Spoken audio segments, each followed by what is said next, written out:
up, YouTube? It's RSMario here, bringing you another Overwatch video. Alright, so if you are new to the channel, or at least in the last month or so, I mean, we've been growing pretty fast. I ain't gonna lie, you might be new in the last couple days, to be honest. I started to cover Overwatch on the channel last month with the Mauga trailer. Broke him down, you know what I'm saying? It was pretty cool, viewership was okay, So, of course, if you want to continue getting more videos like this from me, or if you like any of my regular content, like my Pokemon stuff, my anime stuff, my Zelda movie video, which I did the fan cast. I don't think YouTube sent that video to anybody, so check that out if you want to check that out. Like, comment, subscribe, hit the bell button, do all that good stuff that YouTube requires you to do to continue getting videos from me. Follow me at twitter.com/RSMario128. Like my video tweet, share my video tweet, and I will shout you out at this portion of the video. All right, so Season 8. All right, so the best place to start covering Overwatch would be at the beginning of a brand new season. We're going to go over the patch notes. First off, they got the stuff from Mauga, so they updated them a little bit since last time. Because we got to kind of like a demonstration of Mauga during BlizzCon, and he was okay. I played about maybe 10 games with him, 10 like quick play games, and he died pretty quickly if you didn't play right. You know what I'm saying? I would say his like survivability is a little bit worse than like Zarya or Reinhardt, other like brawly like tanks like him. So that's not very good, all right? But other than that, though, I think he was actually pretty fun to play, though, especially once you start to pop off and kill people. So they updated him a little bit. This is from Rivalry. It says, in case you missed it, here's a brief rundown of Mauga's abilities, as he is officially gone live on December 6th, so that's tomorrow, actually. We expect he'll emerge onto live servers overpowered before Blizzard Entertainment balances him out to suit the current meta. I don't think that's gonna happen with him.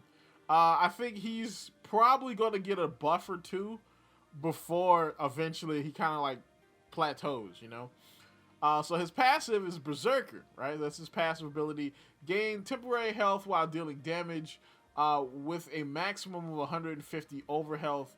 Overhealth starts decaying approximately 2 seconds after Mauga last did critical damage at the rate of 5 overhealth decay per second. So basically, when you get headshots with your when you get headshots, you get overhealth, right? So that's green health, and of course, if you use Gunny, the incendiary gun, you get headshots or criticals easier. So you play around with it's a strategy to the way he works.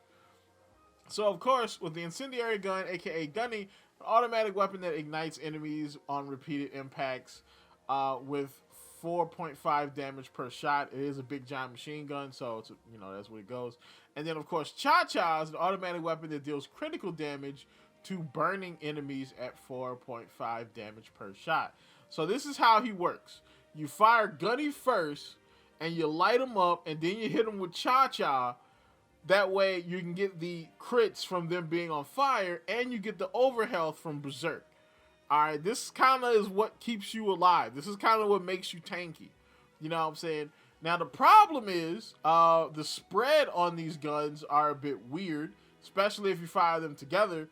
So you might not get the criticals that you need to get the Berserker overhealth, which means that you die. Because you're the biggest target. He is literally the biggest target in the game. He has the largest hitbox. His hitbox is bigger than freaking Roadhog, which is kind of crazy. So then Overrun is his charge ability. So this is basically like a better Reinhardt charge, but you don't get the pin and insta kill. So basically you charge in, you jump and smash, and you create like a shockwave that knocks people up in the air. So it's like a combination of it's a combination of a Reinhardt charge and a Hammond body slam, essentially. So you charge forward, stomp, and launch enemies. Mauga is unstoppable while charging and immune to most knockbacks, knockups, and crowd control abilities.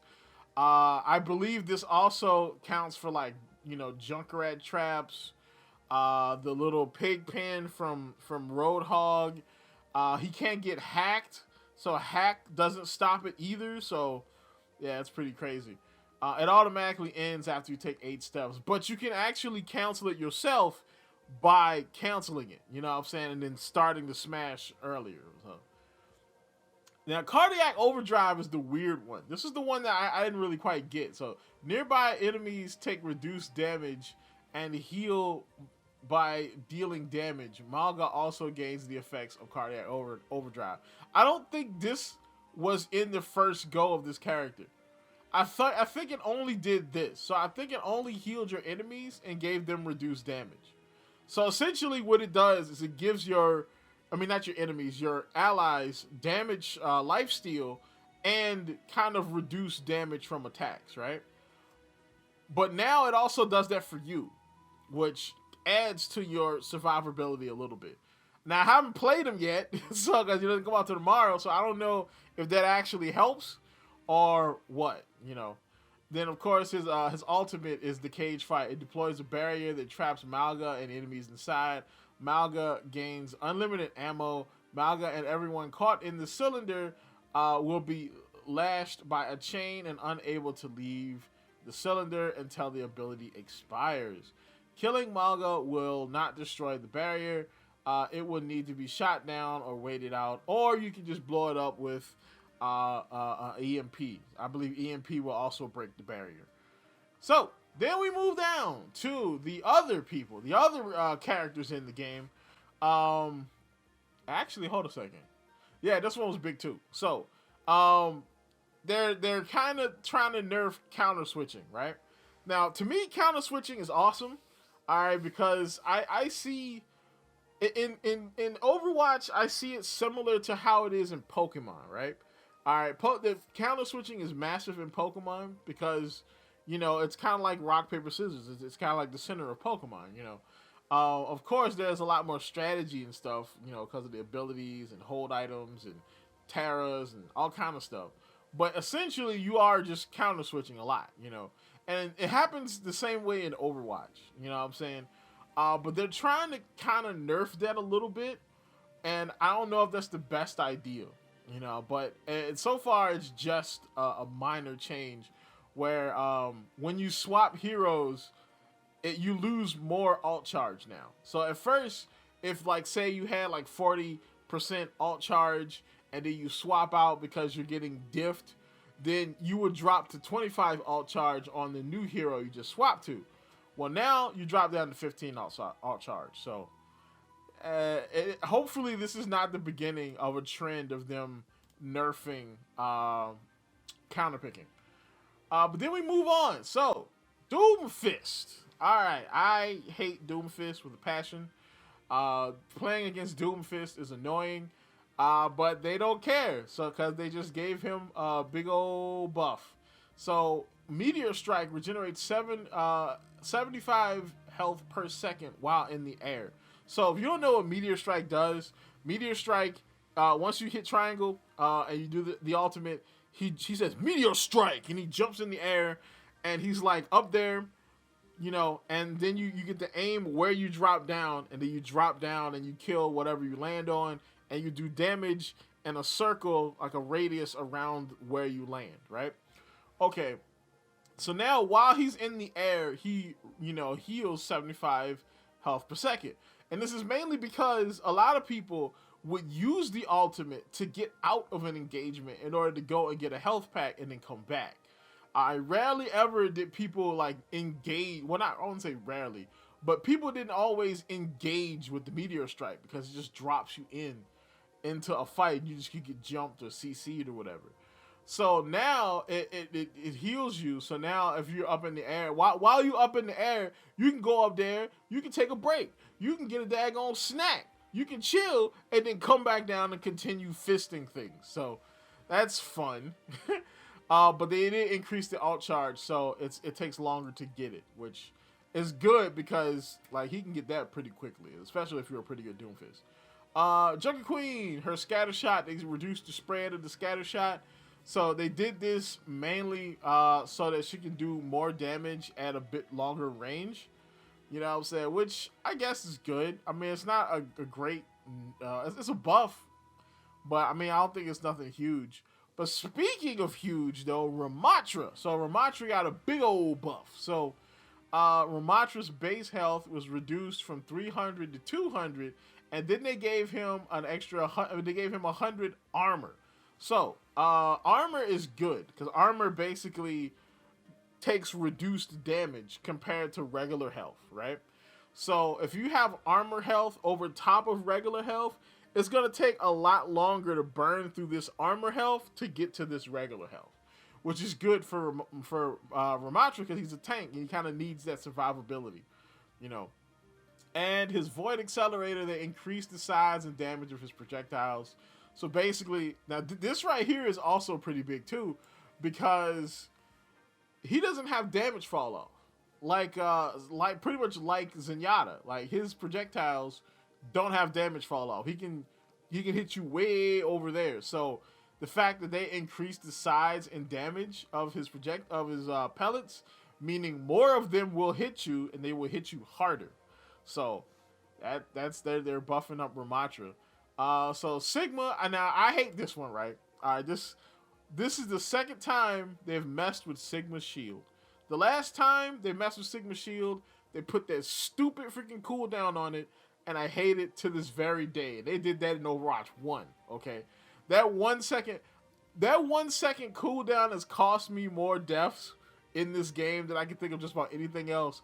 Because when you're in the heat of the fight and you're trying to just reposition your shield, you don't always think about, oh, let me pull my shield and then wait a second before I can put it out again. You just think, oh, this is D.Va bomb, let me pull my shield. No, the cooldown, and you just die.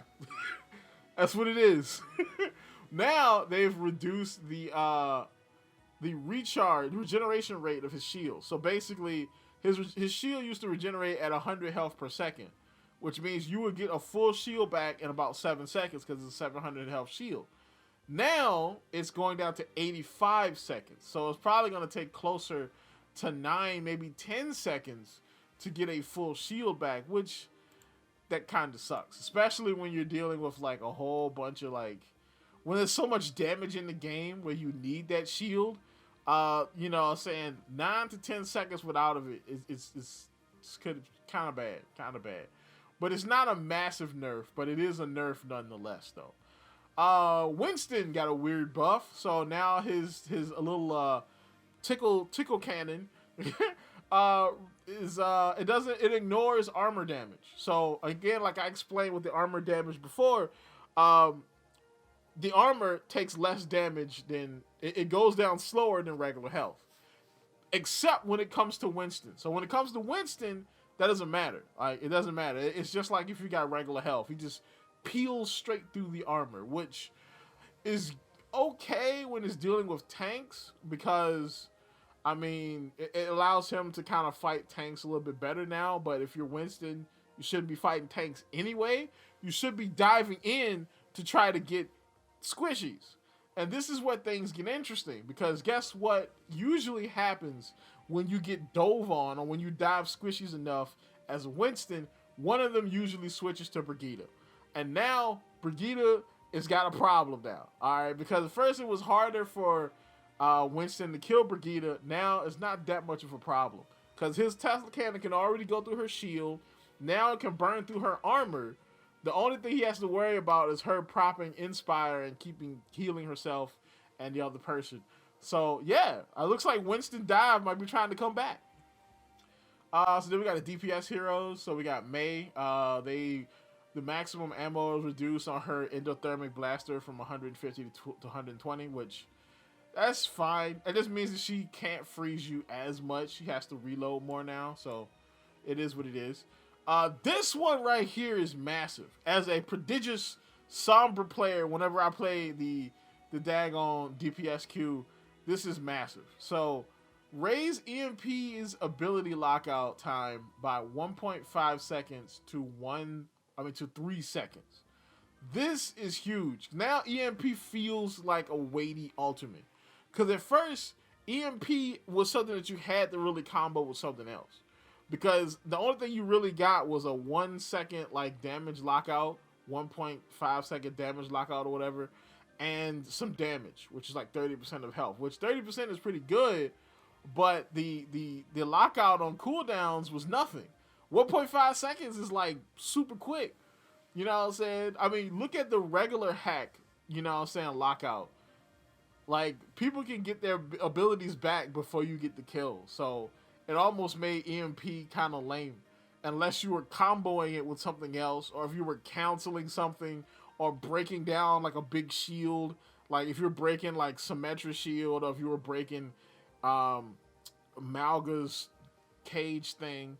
But now, it feels like it's more impactful. Even though it does do less damage, this is huge. This right here is huge. I dig that. It's gonna suck to play against, but I dig it though. Let's see, Soldier. So Soldier 76. His heal cooldown is increased from 15 to 18 seconds, which is fine. So that means he can heal himself less. But I mean, he can just run away from damage and getting dove and run away from people. The healing almost doesn't really matter. He's just gonna run and get a health pack and then get another angle. Torbjorn, this is interesting. So over health increased from 75 to 100. So basically, when he does overload, he gets like a bunch of green health. He gets like 75 green health, which is the over health, for a temporary amount of time, right? And his fire rate and his speed increase. So basically, what you usually do as Torbjorn is you usually use overload to either jump something, like if you're gonna go and attack something, you use overload and you use doof, doof, doof, doof, and then you kill something, right? Or you use overload to get away. Like if there's a diva bomb or something going on, use overload to get that speed boost and to get that over health so that you might survive. You know what I'm saying? Now it makes him a little bit more tanky when he's in over health. I mean, he's in overload. That's actually pretty cool though. It's pretty cool. So Tracer damage changed from 6 damage per shot instead of 5.5 like it previously was. So this is a weird one. So they actually did this before, and for whatever reason, when they did it, there was a bug that gave her like an extra long, a little bit more range, a little less damage fall off to her pistols, which kind of made her like a mid-range threat, which is crazy for Tracer. You know what I'm saying? So they nerfed it and they changed it, so they got rid of the bug. Now I guess they fixed the bug and gave her the damage back. So it seems like they're really trying to like, you know, push dive again. Even though we just went through like, how long was dive?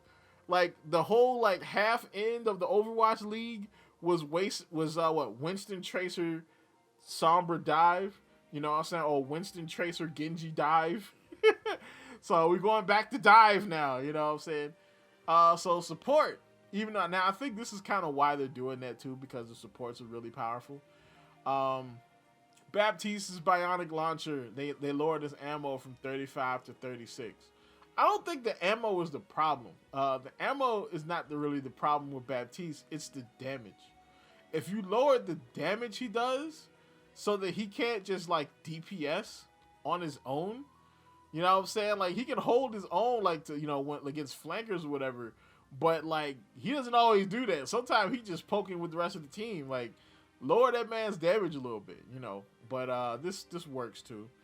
This right here I think is lame. So they reverted the damage on Brigitte's whip shot to what it was in previous patches. So I think they upped it to 70, and then I think at first it was like 60 or like 55. I can't remember what it was previously, but they upped it to 70 like a couple patches ago for whatever reason. And now they're lowering it down because they realize how powerful supports are. So they really are coming at Brigitte, man. You know, that sucks because I actually kind of like playing Brig. So Kiniko got a couple of different changes. So her healing Ofuda, which is the little tickets, the little coupons that she heals people with, Projectile speed increased from 14 meters to 18 meters per second. So now they move a little bit faster because they kind of move like they're traveling through the wind. So sometimes you can miss, or if the person is moving, you can miss them. So this works. And this is the part that's kind of weird. So protection Suzu and vulnerability duration reduced from 85 seconds to 65 seconds. Oh, sorry, from 0.85 seconds to 0.65 seconds, which this is kind of crazy. Now, even though most of the time you're using Suzu to like cure status ailments, so that's, you know, Junker Queen bleed, you know, burn, various poison effects, the little sun strike from Alari, you know, but you also can use it to be immortal for a little bit. Like if there's a Diva Bomb or something, you can use it at the right time to save your team from the Diva Bomb. But now this just makes it harder, and this is the problem. Like the invulnerability wasn't the problem. Alright, like, cause shoot, freaking Baptiste has an immortality field that keeps people immortal for a long period of time. So the problem isn't really the invulnerability. The problem is the cleanse, cause it cleanses everything. Alright, like if you're playing May, you catch people in a blizzard, cleanse. The blizzard does nothing now. We walk away. If you get to catch most of the team in the shatter, but you don't catch the Kiriko, cleanse. Everybody gets up. If you're Ana and you get a sick nade, you get a fat nade, right? You know what I'm saying? Cleanse. That's the issue with Suzu, is the fact that it can cleanse just about anything. You know what I'm saying? So if you get a sick play in and you affect a big chunk of the team, she can just Suzu it away. You know what I'm saying? The immortality wasn't really a problem, but okay. Now here's a good thing though. It actually gives you more healing when you hit it. So now it feels more like an anti nade. You know what I'm saying? Like Anna's nade, it heals its allies, but it damages the enemy. Now this kind of does more healing. It does more burst healing from 40 to 80. So that's pretty cool.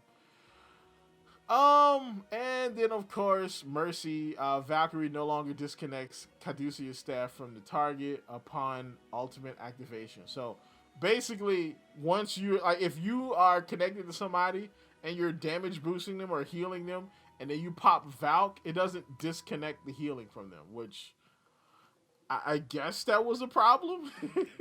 I mean, you know, but it is what it is. So I think this is pretty cool. So I'm gonna go ahead and try season 8. Y'all might see some footage, maybe some shorts or something. I think more than likely, if I put whole games up, it's probably gonna be on the RSM Plays channel. I don't know if gameplay will work over here, but tell me what you think down in the comments. Tell me what you think of the setup for the Overwatch stuff. Tell me what you think about the patch notes. Tell me what you think in the comments. Like, comment, subscribe, and as always, people, keep it real, and I'll see you on season 8.